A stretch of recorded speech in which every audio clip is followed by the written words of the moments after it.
In the news this morning, the majority in Parliament has described as mischievous and an attempt to throw dirt at President Mahama, a motion by the minority seeking the House to set up a special parliamentary committee to investigate the President's actions regarding the Ford vehicle gift given him by a Burkinabe contractor. The minority wants the committee to ascertain whether the acceptance of the vehicle constitutes a breach of the country's constitution and the code of conduct. Now, Parliament has been recalled to consider the motion spearheaded by the minority leader and backed by his side.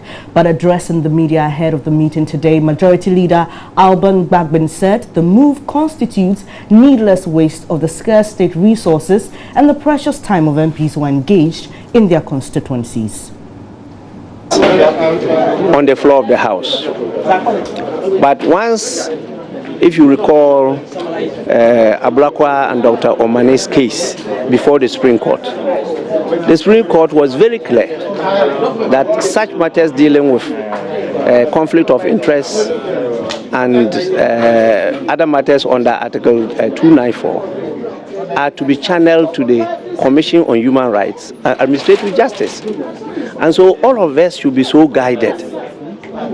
And once that step has been taken by other Ghanaians, including political parties, there was no need for the minority to try to bring this back again to the floor of the House. And that is why we said that is a waste of everybody's time. That is the truth of the matter. How do you respond to those arguments? Or of the view that any attempt by your side to block this, and I'm just reflecting what happened during the merchant bank deal in my head right now.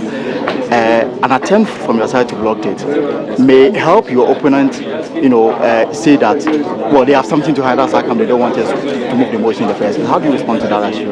Well, unless as a country we just decide that we don't go by the rule of law, that anything goes, definitely we know that they will respond that, oh, they have something to hide. That's why we don't want it to be done.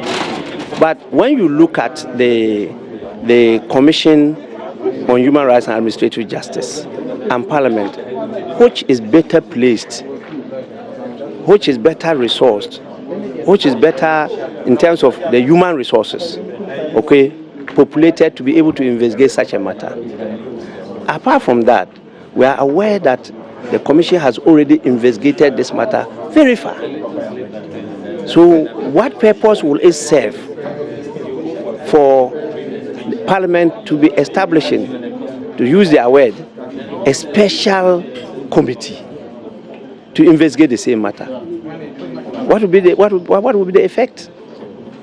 Would there be an attempt to arrest the motion if eventually the petitioner is allowed to move it? We cannot. Once a motion is admitted by the Speaker, you cannot arrest it. You know it. When the President is given the opportunity to move it on the floor. Yes. Like it happened during the merchant bank deal. It was not an arrest. In the merchant bank deal, what happened was that it was debated and there was a vote that was taken. And the majority had its way. That was what happened. Thank you. So, majority members of Parliament are now, well, they say they can't be police officers, they can't arrest it, they can't arrest the motion. But away from that, and still staying with elections, though, an Archbishop Emeritus of Kumasi, Most Reverend Peter Kwesi says this year's election will be the joke it has always been if Christians do not change their attitude towards one another. Now, speaking of the second Discipline in Leadership series in Accra, Reverend Sapong said all citizens are responsible for making sustainable peace a priority. He also pleaded with Ghanaians not to involve themselves with those who only seek to gain materially from this year's election.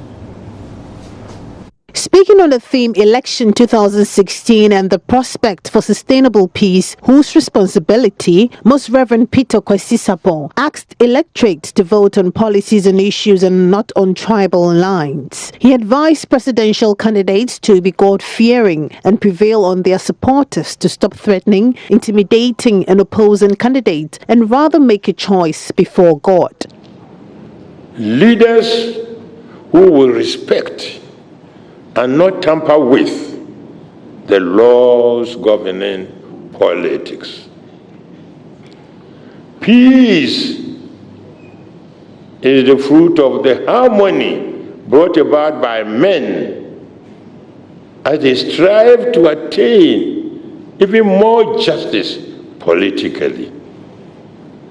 Peace is safeguarded by discipline that each individual constantly exercises over himself or by the vigilance of his authority. Hence, a regime without peace, hence a regime without justice cannot be a regime or kingdom of peace. For peace to result from the 216 election, voters, candidates must be politically disciplined. They must do something because it is right to do it. When left to themselves, they wouldn't do it. And they should refrain from doing something because it is wrong. When left to themselves, they would have liked to do it. He also called on both the state and private media and its practitioners to be free and fair in their coverage of the December elections. Christian leaders, he admits, also have a major role to play in ensuring that the right thing is done. As we meet here, slanderous canvassing for electoral gains is going on everywhere in the country. The National Media Commission has been forced to warn against, I quote, hate speeches by politicians, journalists, callers to radio and television programs, and the many communication directors of political parties, most of whom know absolutely nothing about communication.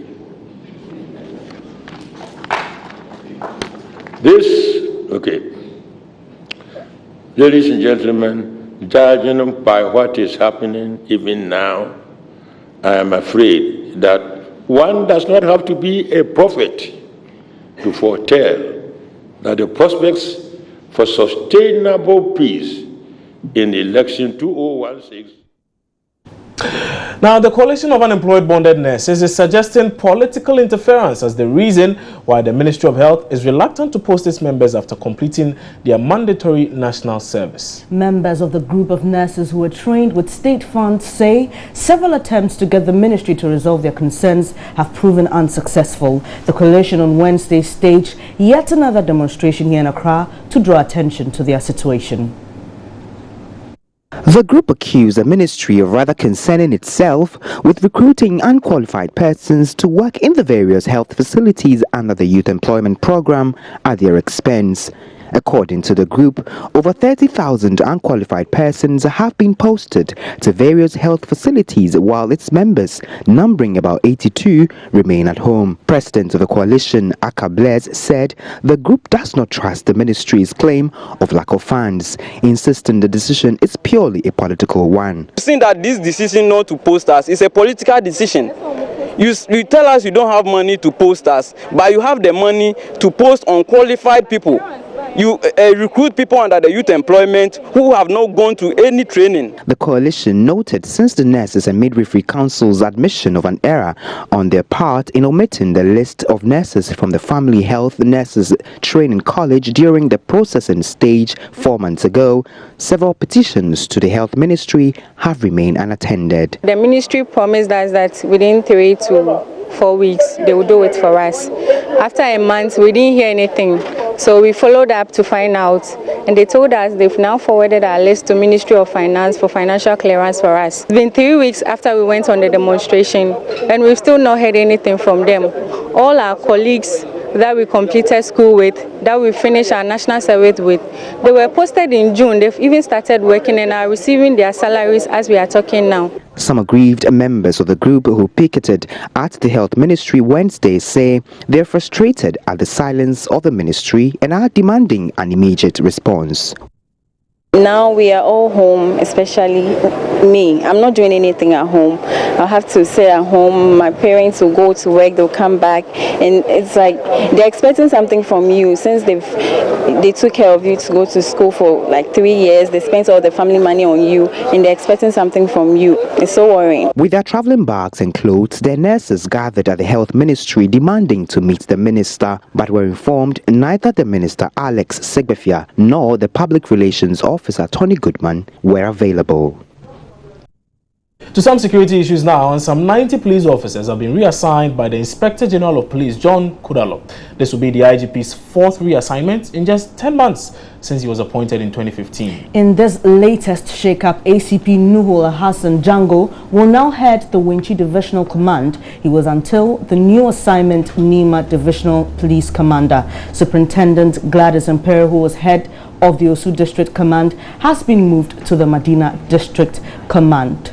It's quite a long list, so you can get that on our Facebook page. You can get the full list on our Facebook page and also get interactive with us on that same page. Our name on Facebook is Joy News on TV. Same name will find us on Twitter and Instagram. On YouTube, you could just get to My Joy Online, and that very YouTube channel, you see us streaming live there. And I'm sure by now, if you're out there, if you're still in your house or you're in the car driving, I'm sure you might be seeing a few things happening because the eclipse is just about starting. Yes. In fact, we were told it was supposed to start around 6:13, and my checks suggest, I'm just being told that if you're close to a window or if you're outside somewhere, you should be watching this. You should be seeing this happen. So why not share with us?